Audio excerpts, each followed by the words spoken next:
Eu acho que a maioria das pessoas pobres desse país ainda morre sem ser atendido pelo tal do especialista. O tal do especialista que poderia ser uma coisa mais comum, mas não é. Na ausência de tantos médicos, às vezes fica difícil uma pessoa morrer porque não tem oftalmologista, porque não tem um cardiologista, porque não tem um ortopedista, porque não tem uma coisa simples que deveria ter. E dessa conversa teve muita briga. Passados alguns dias, o Padilha e a companheira Dilma anunciam o Mais Médicos. E o Mais Médicos foi um sucesso extraordinário, porque tem dois tipos de gente que precisa de uma política como o Mais Médicos. Primeiro, as pessoas que vão ser atendidas. Segundo, os próprios médicos que vão trabalhar e os prefeitos das cidades pequenas e médias desse país. Porque só sabe o que faz de falta um médico numa cidade, um prefeito que às vezes quer contratar, às vezes paga um salário até mais alto do que ele poderia pagar e ainda assim não encontra um médico que se disponha a ir para uma cidade pequena do interior, que não tem shopping, que não tem cinema, que não tem nada. As pessoas às vezes não desejam ir. E é compreensível. Mas também é compreensível o esforço que foi feito para criar esse programa. Eu lembro que, na época, nós sofremos muitas acusações, muita gente da categoria médica não aceitava o Mais Médico, sobretudo muita gente não aceitava os médicos cubanos que vieram de fora, muita gente, amigas nossas, amigos, companheiros de dirigentes sindicais, amigos meus de dezenas de décadas, que não aceitavam, mas, inegavelmente, o programa foi um sucesso excepcional.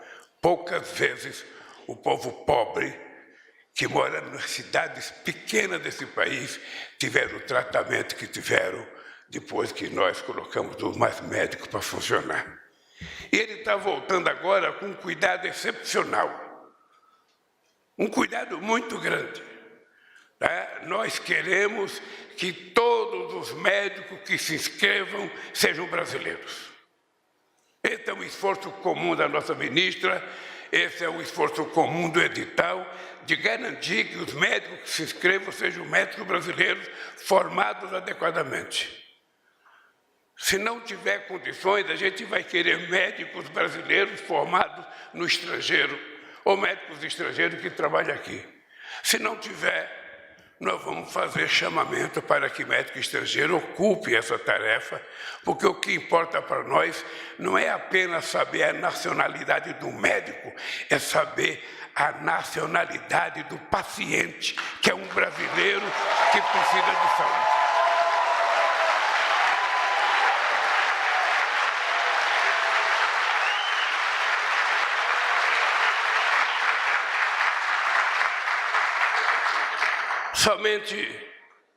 Somente quem mora na periferia das grandes cidades, somente quem mora nas cidades pequenas do interior sabe o que é a ausência de um médico.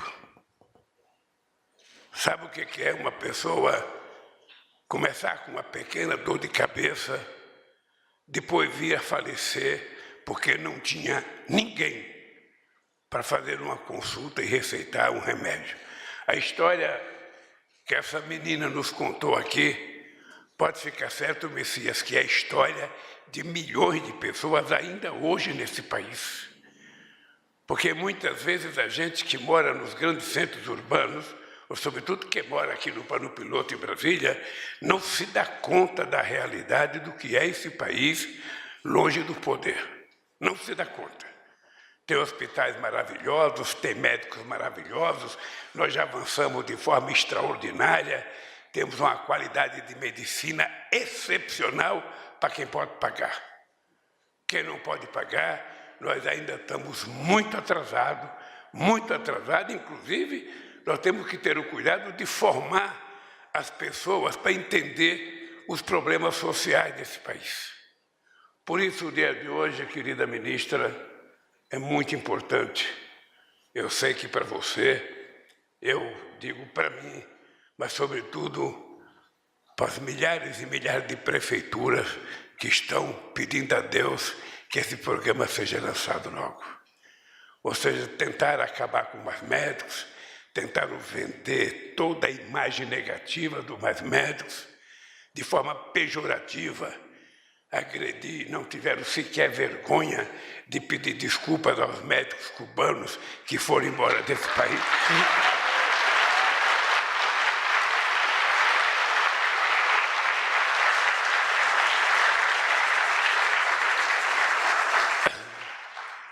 Foram embora depois de prestar um serviço extraordinário ao povo brasileiro.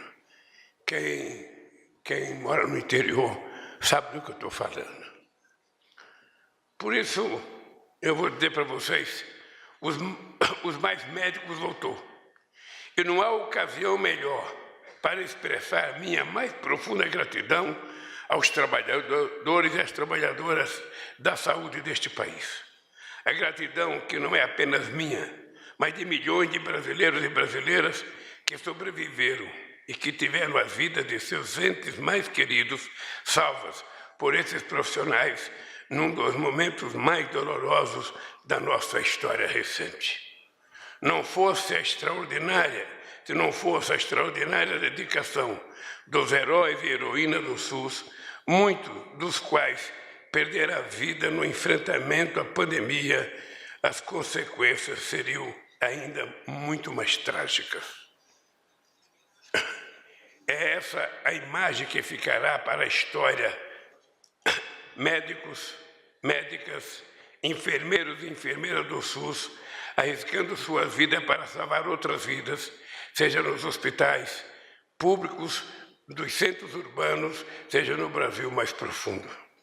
Haverá outra imagem poderosa a fazer parte da história, a de homens e mulheres da Força Nacional do SUS, se embreando floresta dentro para salvar o povo Yanomami da malária, da desnutrição, do envenenamento de seus rios e peixes e da ganância daqueles que se dizem civilizados. São essas as imagens que ficarão na história, e não aquela triste fotografia de pessoas vestidas de jaleco branco nos aeroportos, hostilizando profissionais cubanos que vinham se integrar aos mais médicos para ir onde não havia médico. A verdade é que, nesses últimos anos, o Brasil esteve gravemente doente.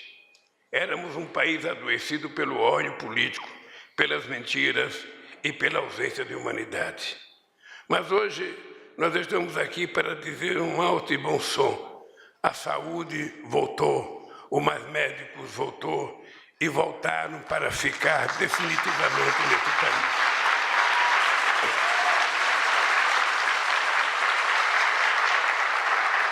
Voltou também o Programa Nacional de Imunizações, que se tornou referência no mundo. Voltou para garantir que nunca mais se repita o desperdício de quase 39 milhões de doses de vacinas contra o Covid-19, nem a incineração criminosa de medicamentos do alto custo que seriam usados para tratar e amenizar o sofrimento de vítimas de doenças raras e avassaladoras. Um dos maiores programas de universalização de saúde da história, o Mais Médico, contratou mais de 18 mil profissionais e chegou a ser responsável por 100% da atenção primária em mais de 1.000 municípios.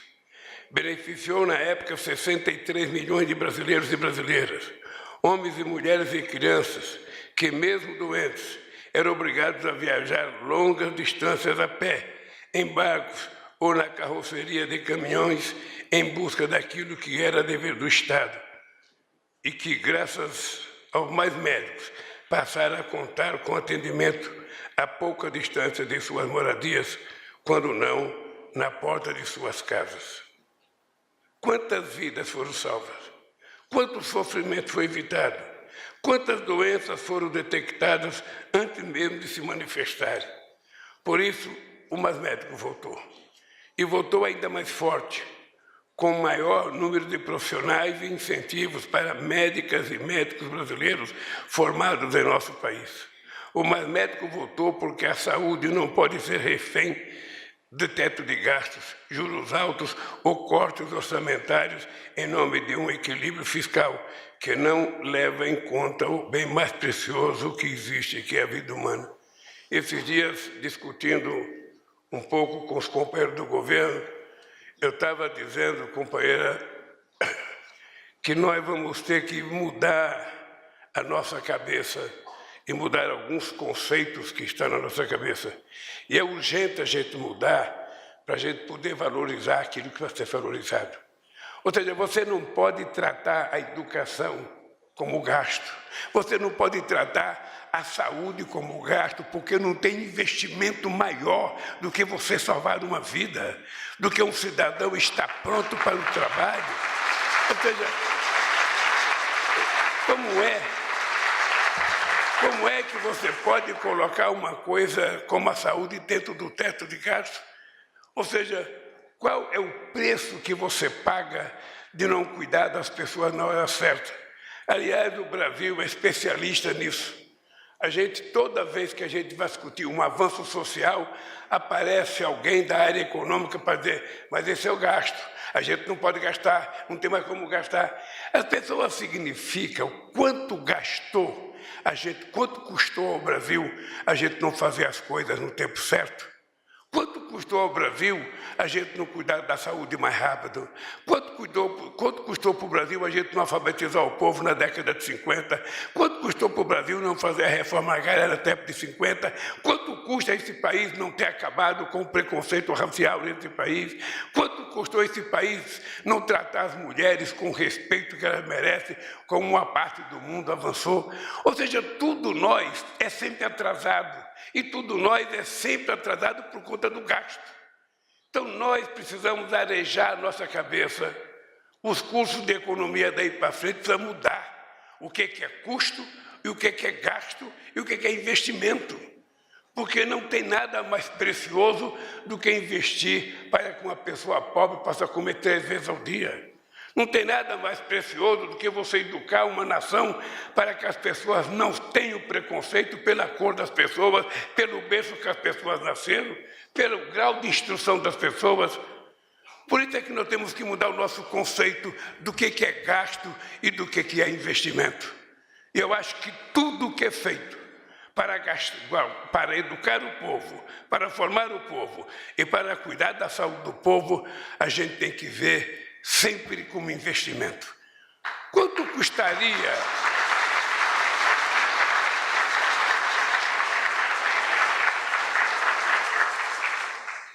custaria hoje a situação do povo pobre se a gente não tivesse criado subsídio para o Minha Casa Minha Vida? Como é que a gente iria querer que uma pessoa que ganha um salário mínimo possa pagar 300, 400 reais de prestação no casa do aluguel? Se o Estado é capaz de aceitar conviver com dívida de 1,7 trilhão de reais, que as pessoas devem à Previdência, devem à Receita, por que não pode conviver com um pouco de subsídio para o povo pobre se transformar menos pobre, virar cidadão de classe média, poder virar um consumidor de padrão médio e esse país voltar a crescer? Quem tem que mudar, na verdade, é a nossa cabeça. É a nossa cabeça. Os livros de economia estão superados. É preciso criar uma nova mentalidade sobre a razão da gente governar. Para que você quis ser governo, Márcio? Para que, Sônia, que você aceitou ser ministra? Não foi para dizer que você tem o título de ministra. Só tem sentido você ser ministra se você puder dar um padrão de tratamento decente e humano aos indígenas brasileiros. É a única razão que explica. É a única razão. E todos nós seremos medidos quando terminar o nosso mandato. A gente não fez aquilo só que a gente fala. A gente faz o que as pessoas compreenderam que a gente fez. E é para eles que nós estamos governando. Por isso é que nós temos que ter em mente que nós temos um compromisso. Esse é um compromisso de honra, é um compromisso moral, é um compromisso de fé. É que nós temos que tirar esse país da miséria que ele se encontra. Nós não podemos deixar... Nízia, eu costumo fazer check-up todo ano. 99% do povo brasileiro não tem acesso às máquinas que eu tenho. Os médicos nem perguntam se eu estou com dor de cabeça, se eu estou com dor de dente, se eu estou com dor não sei de onde. Mandam eu entrar numa máquina 1, máquina 2, máquina 3, máquina 4. Depois de passar o dia dentro das máquinas, eu tenho o resultado. O coitado do povo mais humilde não tem sequer direito, muitas vezes no interior, a um leito para ele deitar, para que o médico possa consultá-lo. Por isso, Nízia, eu estou muito orgulhoso, primeiro, de ter encontrado você para ser ministra da Saúde. Segundo, de você...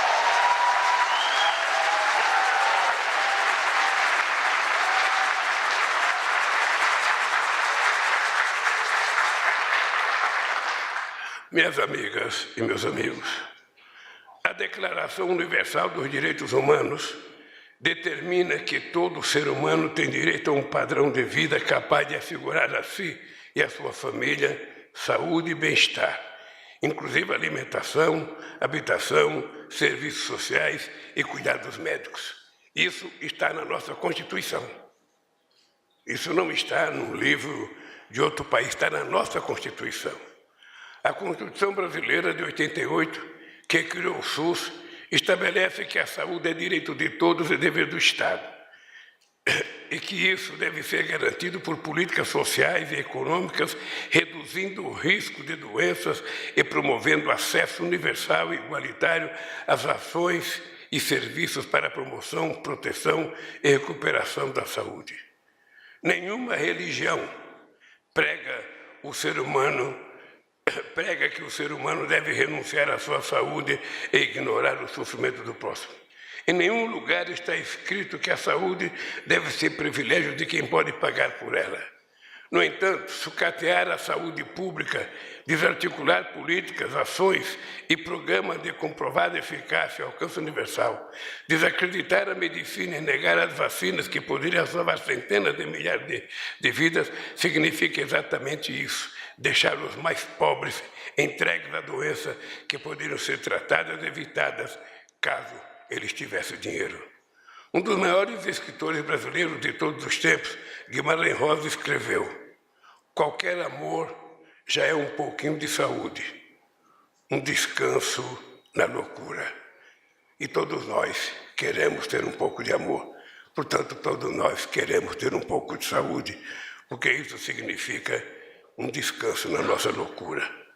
Quero dizer que o oposto também é verdadeiro. Tanto ódio contra mulheres, população negra, indígena, pessoas LGBTQI+, e os mais vulneráveis em geral, é uma doença que precisa ser extirpada deste país. O ódio é uma doença, a fome é uma doença, a desigualdade é uma doença, o preconceito, a discriminação e a exclusão são doenças que há muito deveriam ter sido erradicadas. Fomos capazes de derrotar flagelos antes incuráveis, como as poliomielites e hanseníase. Graças aos avanços da ciência e ao esforço árduo e contínuo das mulheres e homens que jamais se conformaram com a dor de seus semelhantes. Haveremos também de vencer em definitivo ódio e suas sequelas que todos os dias promovem sofrimento nesse país. Meus amigos e minhas amigas, companheiros e companheiras, eu quero terminar dizendo para vocês que quando nós tivermos completado 100 dias, nós já teremos recolocado na prateleira todas as políticas públicas que nós criamos e que deram certo para esse país. A partir dos 100 dias vai começar uma nova etapa na nossa administração. A partir dos 100 dias nós vamos ter que começar a fazer coisas novas. Nós temos que nos dirigir um pouco à classe média brasileira, porque no fundo ela tem sofrido muito o desgoverno desse país. A gente vai ter que falar muito e investir muito para gerar empregos E para gerar empregos é preciso a gente ter investimento, é preciso a gente ter crédito. E para ter crédito a gente vai ter que utilizar os bancos públicos para financiar o desenvolvimento desse país. Não há, companheiro prefeito Edivaldo, possibilidade de um país se desenvolver, de uma cidade se desenvolver, ou do Estado, se não houver investimento. Ou é investimento privado ou é investimento público. Ora, se o governo não tem dinheiro no orçamento, se os empresários não têm dinheiro para investir, você tem que utilizar os bancos públicos para ajudar a salvar esse país.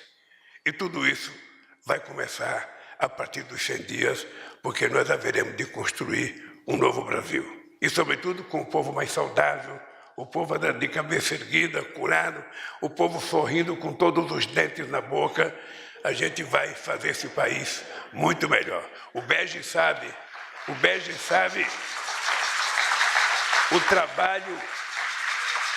o trabalho para a gente cuidar da boca desse povo, Nízia, porque eu não vou dizer aqui o que eu já disse uma vez, mas a verdade é que a boca não é tratada como uma questão de saúde, os dentes não é tratado como uma questão de saúde, tudo é tratado como uma questão de saúde pública, a boca não. Ou seja, você vê uma criança de 16 anos sem nenhum dente na boca, ou faltando 4 ou 5 dentes, aquilo não é doença, é desleixo. Desleixo de quem? Da pessoa ou do Estado, que deveria cuidar da água, que deveria cuidar do alimento, deveria cuidar que essas pessoas tivessem acesso a dentista. Então, o Bege sabe o carinho e o amor que eu tive pelo Brasil Sorridente. Sabe? Ganhei todos os diplomas que os dentistas já deram para alguém no mundo, eu ganhei. Agora, eu não quero mais diploma, eu quero que vocês ajudem a cuidar dos dentes das pessoas que moram mais longe, que não têm acesso a dentista, porque dentista, em alguns lugares, é luxo. E nós precisamos dizer que cuidar do dente é uma questão de saúde. Por isso, gente, obrigado. Eu espero que vocês apoiem a nossa companheira Nízia. Esse programa que a gente está lançando, não é todo mundo que gosta dele, vai aparecer críticas, e é muito importante que aqueles que confiam no SUS, aqueles que confiam no mais médicos, aqueles que confiam de que a política, sabe, da saúde nesse país tem que atender preferencialmente as pessoas que não podem pagar, por favor, se transforme na nossa ministra da Saúde e tenham coragem de brigar para que ela possa executar esse programa em sua totalidade. Um grande abraço, um beijo no coração.